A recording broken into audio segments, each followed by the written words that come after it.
Hello and welcome back to the CST Fantasy live stream. We are back again this Monday and next Monday. And after that, when the games start going for real, we will start the season schedule. We chose on Sundays as usual. I'm also in the works with a new show concept that I mentioned last week that will be airing on Wednesdays at 9 p.m. I've secured my co-host that I will reveal next week. And we have some new concepts that I've yet to showcase on CST Fantasy, so I'm very excited about that. On request from a few subscribers last year, I've now started a Patreon page. I appreciate all the support I get from you just by reading and watching my content. But if you want some exclusive content, check it out and help me create even more stuff. Again, thank you so much, and the link is down below in the description. Before I get in, let's see if we have the stream working the way it's supposed to. If you join the stream, please let me know if the sound is decent. I've been having some sound issues lately as my headphones are broken, so I can't really check the sound. So please let me know in the chat if the sound is working properly. I've tweeted out on Twitter that we are live. Let me move the screen a little bit.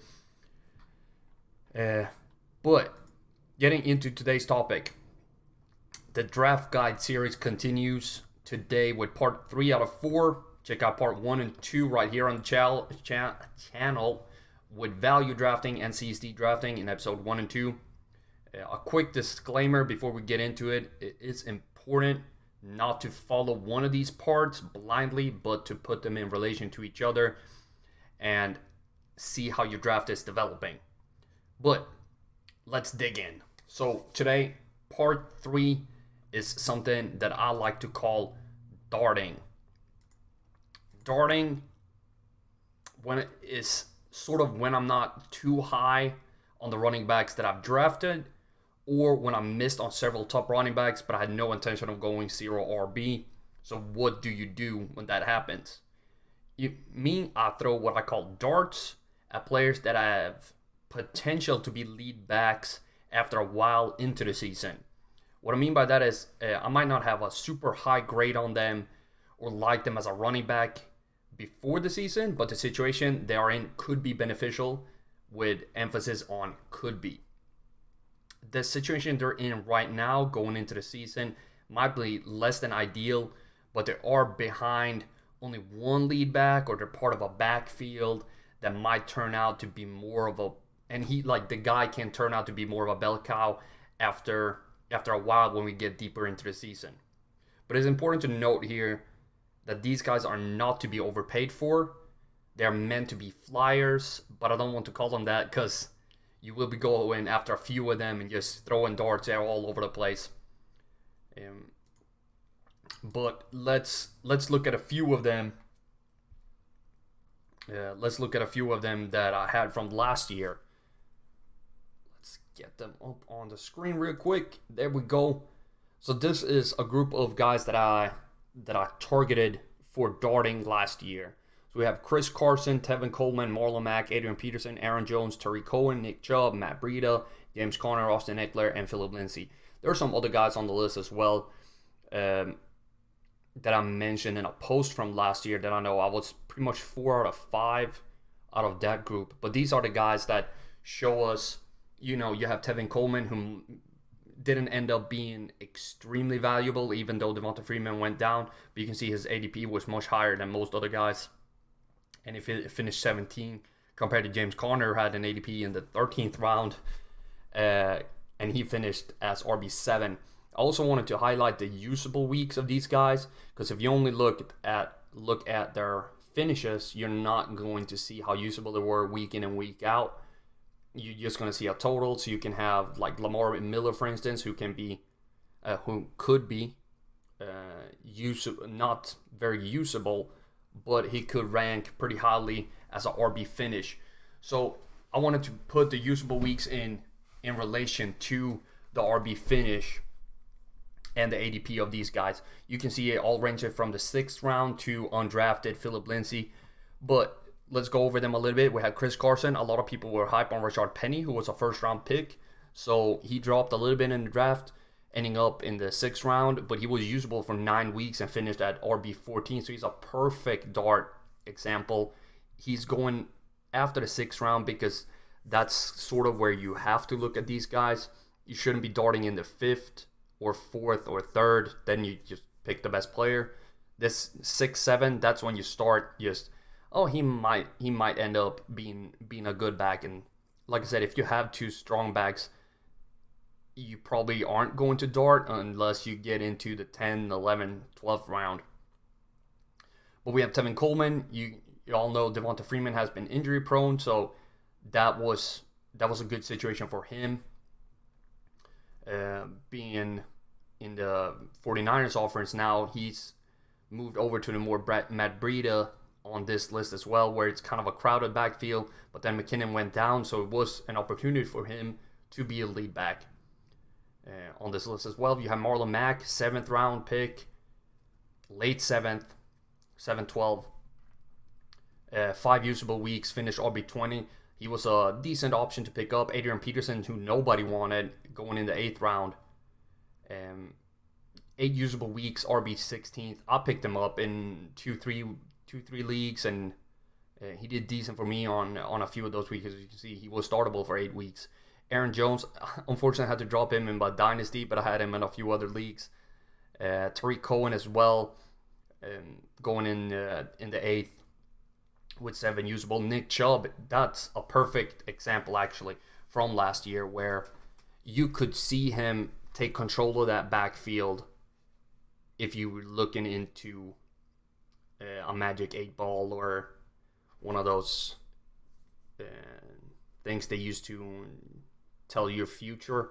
Like I can see him taking over from Carlos Hyde for the Browns in week 8, and lo and behold, finished with 9 usable weeks and 15 on RB15. So that's a prime example. You have James Conner. Oh, is Bell coming back? Is he not? He never showed up. RB7. Austin Eckler. He was a flyer for me last year. I liked him going into the season in case something happened to Gordon.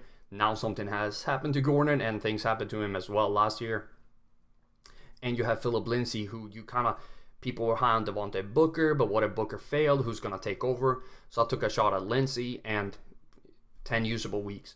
So this is sort of just looking who is not in a good situation, but could potentially be in a good situation. You're not drafting somebody who's you're going to start in week 3. You're drafting somebody you're going to start week 6, 7, 8. Not before that. Before that, it's really about your high draft picks and not so much the guys that you dart on, that I like to say. But so the things, you end up with less than ideal RB1s or 2s. Maybe you only have one RB1 going into round 6 and beyond. Like I said, you don't trust the guys on the board to be an RB2 for an entire season. So you start looking around a little bit. 1 or 2 might not be enough to cover the role if you want to stream. You might not be able to read the CSD Fantasy score projection on Thursdays to help you set your lineup, or even catch the live stream on Sundays so you know who to stream. That means you gotta have a back that you can plug in and play every week. Unfortunately, all bell cow backs are gone in your draft, so you have to go darting. Who can you potentially see as a lead back on their team after 3 to 6, well, not 3 to 6 weeks, 6 to 8 weeks due to injuries, lead back being a bust, holdouts, and so on. There are some guys that I've been eyeing as my dart targets for 2019. I must say I was a little bit more excited about darting last year for the, but I still think we have some good candidates, even if they were a little bit better in 2018. Yeah, I'll see the comments here. Chauncey TV, welcome to the stream. Happy to have you on board. I'm discussing sort of what happened last year so we can move in to look at this year and see guys that are in the potential same situation as last year. I hope that explains why I'm talking in past tense. Dan DeMario, welcome to the stream. Happy to have you on board. You have Gurley. Do you think I should handcuff with Brown or Henderson? I think, to me, I would probably go Henderson. I've debated putting him on this list that I'm about to show on screen. he ended up not making it. I have some other candidates that I'd much rather have for darting, but if you're going handcuffing, I would handcuff with Henderson over Brown. I think they like him a little bit more, at least what I've been hearing. But he's a rookie, so I haven't done any score projections for him, as I never do before week 5. But just what I've been hearing and how I feel about Brown's rushing from last year and previous.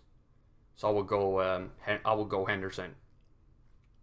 But Chauncey TV, I'm gonna get up then players for this year on screen in a second, or I'm gonna get one of them up.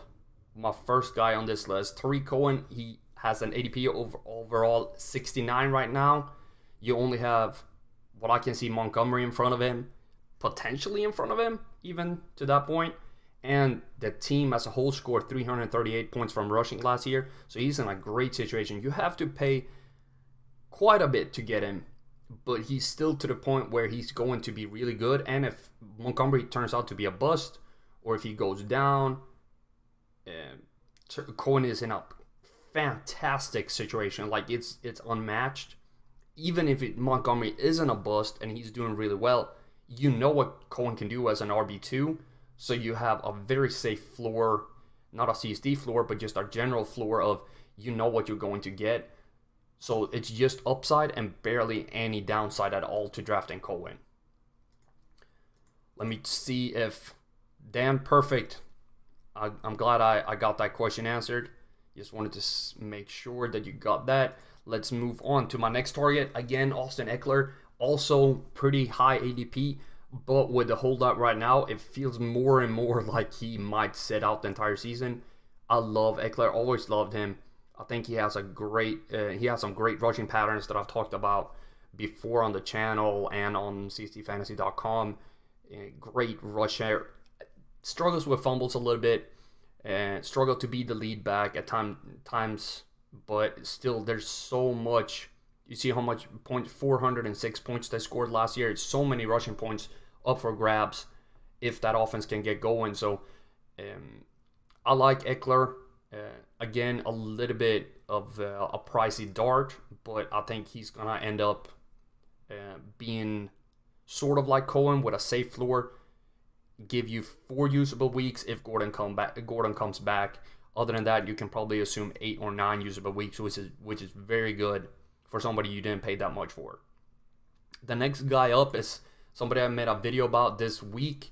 You can check it out on the channel, so I won't say too much about Kenyon Drake, as the video is up on the channel right now. But he's somebody I'm looking to dart for because his ADP is it's 73 right now overall.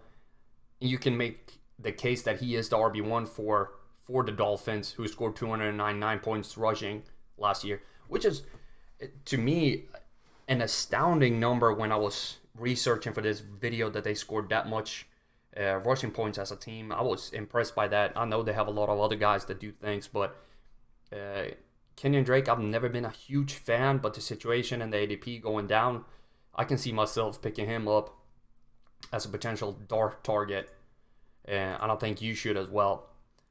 Chances, so Cohen above Mike Davis. Oof. I don't have my rankings up. Let me check that real quick. Who I have above whom on that right now, so I can get that question answered. I appreciate you asking that question, because that's a good one. I'm totally losing it. Yes, Cohen above Mike Davis by quite a lot. I was blanking there for a second. I prefer Cohen because I think he kind of has his role chiseled out already. He has that on lock, to where Mike Davis, if he doesn't fit completely, Cohen is just going to take over more and more. So even if Montgomery is being baller, Mike Davis is gone. But Cohen is still going to be there, even if Montgomery is just going crazy and doing things that Saquon Barkley did. I don't think he's going to do that well, but you know what I mean. He still has a role marked out for him. Dan, who is a potential RB on Dallas if C keeps holding out. Tony Pollard. As you might see, there's a lot of Cowboys news going around that I follow quite intensely.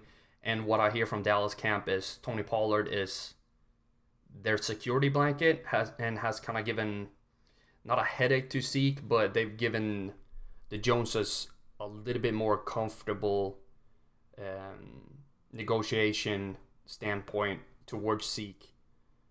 And I don't think Tony Pollard is Zeke, but I think he's going to be the guy who draws the long straw of that group. Sean is being talked a lot about. If Zeke comes back before week 1, which I think he will, what I'm hearing right now, I think Alfred Morris, the odd man out. Weber might have to get out as well because they really loved Sean.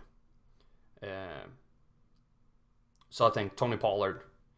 Chauncey TVSP is thank you for addressing us, and you have a nice, good analysis channel. Thank you very much. I appreciate the kind words, and thank you for joining me here on the live stream as well. It's much more enjoyable having people ask questions like we usually do on Sundays, where it's just questions all over, and I don't really have a topic to talk about. I love those Sunday shows where it's just bam, bam, bam. So it's great to have you all on board, and I hope to see you again for more. And keep asking questions in the chat. I'll get to him as soon as I see him. Let's get me some water and hit the next player.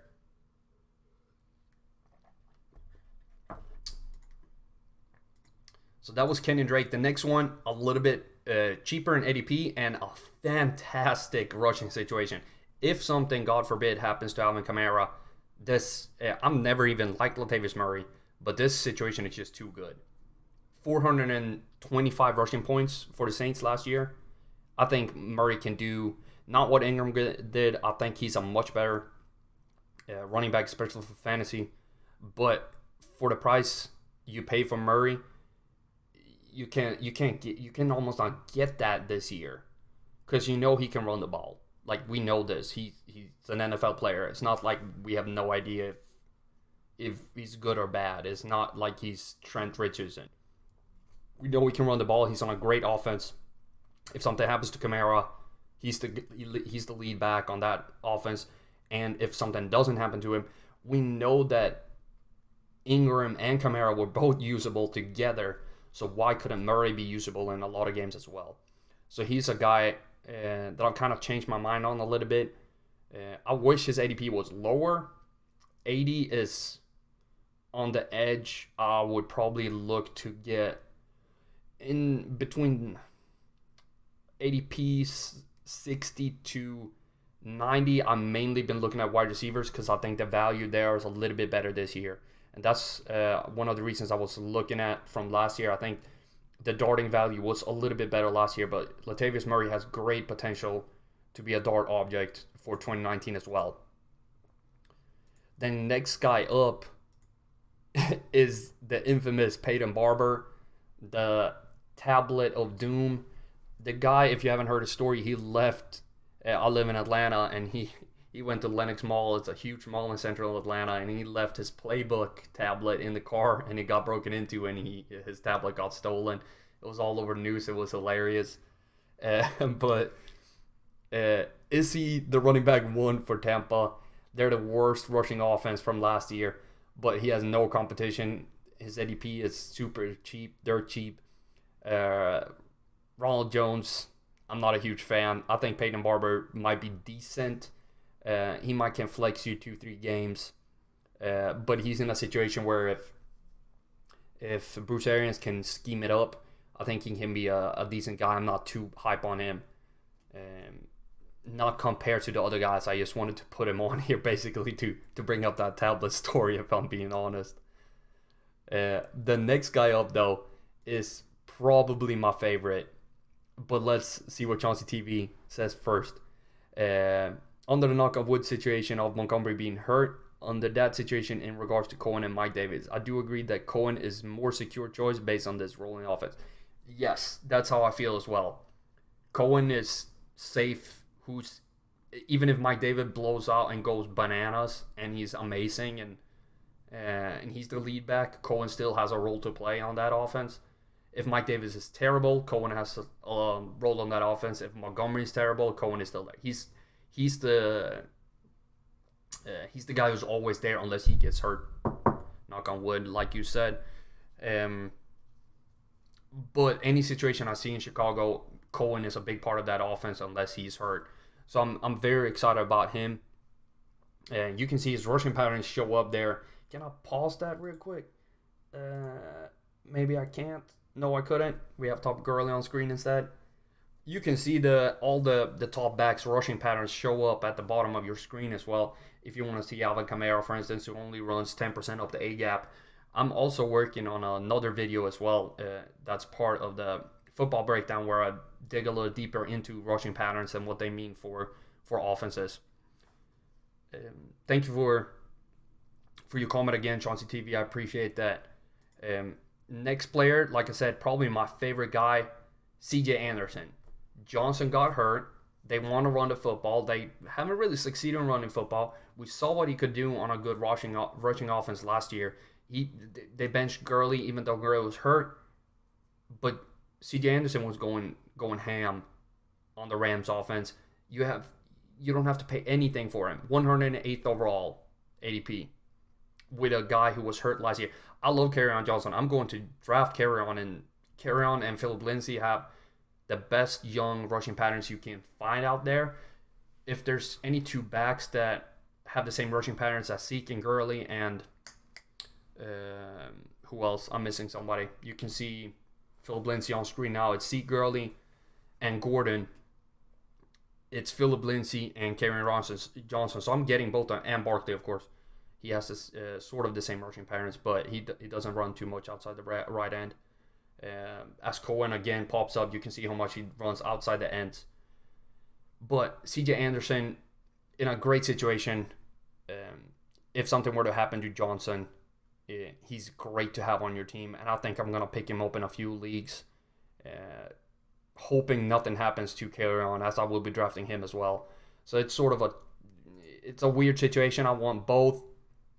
You drafted Anderson. I think it's a perfect draft pick. Like, you pay nothing. There's only upside. If he doesn't work out, well, you wasted a 18th round pick. So, like, okay. Who did you draft in the 18th round? Random other person. Some kicker? I mean, I'm a huge kicker fan. So I'm not going to come for them. But let's say a DST instead. By the way, keep an eye out for the Chiefs. I think people are sleeping on their DST a little bit too much. You can check out the DST rankings on cdfantasy.com and see more about that. But the last group of guys, I decided to push them together a little bit. They have some different situations. Jalen Samuels, pretty cheap. He's behind Connor. We know the Steelers like to have a lead back. So I don't think Samuels is going to have too much work unless something happens to Connor. I think he's going to miss a few games, and he might be out more than that. You have Adrian Peterson again. People are way too hype about guys. He just came back. I'm still probably going to have AP on at least one league, depending on how my drafts turn out. Matt Breida, he has a very crowded backfield, so I love how he runs the ball, but I think it's going to be difficult for me to justify drafting him at 107th overall. But he's also in that we know that Kyle Shanahan can make two backs work, so I'm not too worried about Tevin Coleman. But it's a lot of running backs on that offense. Rashad Penny, if something happens to Carson, another guy I love who I'm going to draft in so many leagues that I can't get my hand on. Rashad Penny, if something happens to Carson, you have to have Penny. I think 9-3 overall is not that big of a deal. If you can get him 20 picks later, even better. It depends who you play with, if they're sleeping on him.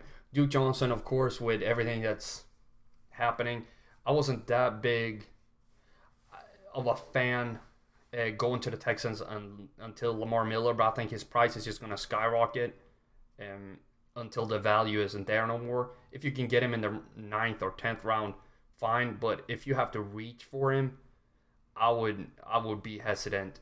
If it's a PPR league, fine, but other than that, if it's standard half point PPR, I'm wary. If you can get him at 87, I'll be fine with it. But I think he's gonna rise up to be in the 5th or 6th round. And I think that's a little steep. I'd rather have some other guys over Duke Johnson. But these are the guys I'm aiming for in my darting, and I think all these draft strategies, when they combine, you're going to be extremely prepared going into your draft. I will be doing a live draft next Monday, so you can follow along and see my thought process. You can ask questions during the draft. I'm going to be talking hopefully a lot of what's happening in my head during the draft, why I'm picking the player I'm picking, have numbers to back everything up. You can, if you're more prepared than your opponents, you will have a higher chance of getting to the playoffs and eventually winning in your league. So that's something that I try to preach as much as possible. It's just to be more prepared than other people. I know I admire Peyton Manning. He always said that they might know what we're doing, but we're going to outwork them to make it perfect so they can't stop it anyway. But that's sort of the draft guide that I had planned for this year. Was going to be 3 episodes and then a live draft next Monday.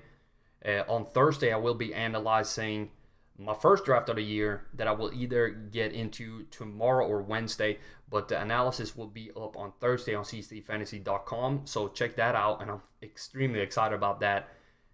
Lastly, for the next couple of weeks, I will be rolling out one type of video content every day here on the channel, so be sure to check that out and check all the scheduled content. 5 premieres were uploaded last week, and 5 more are scheduled for this week. So I'm extremely excited about those videos and another head-to-head on Saturday. So remember to check out the Patreon page with a link below. There is exclusive content to be had and shout-outs after each YouTube video. Thank you so much for joining me here today, and I hope to see you again next Monday. I would like to shout out Dan and Chauncey TV for coming in here and asking questions in the live chat. I love that. Oh, let's get back to it. Let's not finish the show, actually. Chauncey TV has another question. Discussing darts, Bills and Dolphins, and is Dede Westbrook a non-dart? I think he's a wide receiver dart. I've never actually moved over to doing darting for wide receivers, as they usually have a little bit more crowded receiver course compared to a running back room where it's mainly 1, 2, 3 guys. Maybe you can have 6, 7 wide receivers on your team. So I haven't really moved over to that, but that's something to keep in mind. I think he could be a good candidate for that. I could see Michael Gallup on the Cowboys. I think Dante Pettis is in a good situation. Chris Godwin. Adam Humphries for the Titans would be up there. I don't think it's more difficult as you have. For instance, Tyrell Williams is probably more valuable with AB on the field than he is with AB off the field on the Raiders. I don't think that's necessarily true for Juju Smith when they put together in Pittsburgh, but I think it's true for Tyrell Williams. It's the same for the other. If you look at other Chargers receivers, when they have Keenan Allen on the field, I think Tyrell Williams was a little bit more valuable with Keenan Allen than without Keenan Allen. As he takes looks away from him, so it works a little bit different. But I think that's a good comparison. The Bills and the Dolphins. The Bills running back room is the most crowded one in the entire NFL right now, and I'm trying to stay away as much as I can from that group. I don't like. It's the same with the Breida situation in San Francisco. I try to look at the situations where it's just one guy ahead, or there's a rookie, or Cohen who kind of has his role already assigned to him. McCoy, Singletary. By principle, I'm not drafting LeSean McCoy for various reasons, but I could actually see myself taking a shot at Yeldon if I'm going in that group, Yeldon or Singletary. It might be more fun doing. I actually don't know who has the lower ADP of those two guys. I would probably pick the one who has the lower. Devin Singletary going 133 overall and Yeldon 254. Okay, so you can pick up both of them without any issue at all, and see where that takes you. Depending on how big your roster is, of course, you don't want to stash too many guys. And if you're darting, you probably don't want to dart on 2 guys on the same team if you don't have like a huge bench. If it's me and let's say I have 1 running back that I feel really good about, and after that I don't really have anything, I'm darting on 3-4 guys because I can't justify having more than that on my bench as well. I only play in 1 league with a really deep bench, so I have to be very selective in who I stash. But I see I'm entering 2 new leagues this year that I haven't been playing in before, so that's going to be interesting to see what they do. I'm actually in my first PPR league. I usually play 0.5 PPR and standard scoring, so that's going to be extremely interesting to see where that takes me, since I usually don't do seasonal long PPR projections. Well, I do technically as I project receptions, but I don't put them on the site. But again, thank you so much for joining me. I'm going to sign off, and I had a great day today streaming with you all. I appreciate you so much. I hope to see you again next Monday, 7 p.m. Eastern Time, when I will be doing the live draft. Everybody, have a really good evening.